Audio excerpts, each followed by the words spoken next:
Gugusan pulau pasir atau Australia menyebutnya Ashmore Reef memang tidak banyak dikenal oleh masyarakat Indonesia. Hal ini karena polemik perebutan gugusan pulau pasir ini tidak seheboh kasus Sipadan dan Ligitan atau juga Blok Ambalat, yang kedua kasus itu melibatkan Indonesia dan Malaysia. Gugusan pulau pasir di Laut Timor terletak sejauh 320 km dari pantai barat utara Australia. Namun hanya 140 km di sebelah selatan Pulau Rote, NTT, Indonesia. Berdasarkan sejarah sebelum zaman kolonial, gugusan pulau pasir yang kini disebut Ashmore Reef, sebenarnya merupakan bagian integral dari bangsa Indonesia. Klaim itu diindikasikan dengan banyaknya nelayan tradisional Indonesia yang sudah sejak lama beroperasi di sekitar gugusan pulau pasir sampai ke daratan Broome, Australia untuk mencari ikan. Di samping itu, juga terdapat kuburan-kuburan para leluhur Rote dan bermacam artefak lainnya di gugusan pulau pasir.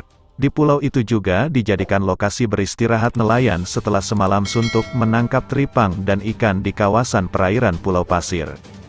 Pulau pasir sering digunakan sebagai tempat transit oleh nelayan-nelayan Indonesia dari kawasan lain ketika mereka berlayar jauh ke selatan Indonesia, seperti ke perairan Pulau Rot.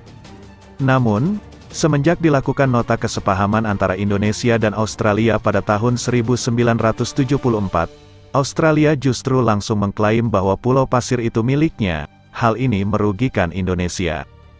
Pengamat hukum internasional dari Universitas Nusa Cendana Kupang TW Tades menilai bahwa ada kesalahan yang dilakukan oleh pemerintah Indonesia pada tahun 1974 saat adanya kesepakatan tersebut. Dalam MOU 1974 itu, pemerintah Indonesia menyerahkan kepada Australia untuk membantu mengawasi pulau pasir itu untuk kepentingan konservasi. Jadi, secara tidak langsung saat itu Indonesia menyerahkan pulau pasir itu kepada Australia. Hal ini yang kemudian menjadi masalah hingga saat ini, katanya.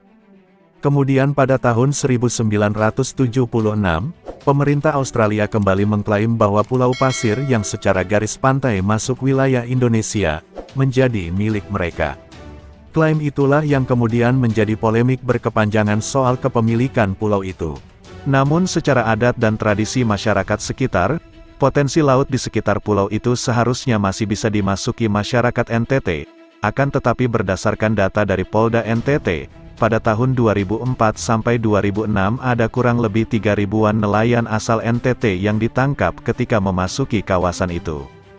Bahkan yang terakhir pada tahun 2021, beberapa nelayan juga sempat ditangkap dan kapal-kapalnya ditenggelamkan oleh polisi perbatasan Australia karena dianggap melanggar batas negara dan menangkap ikan di perairan Pulau Pasir.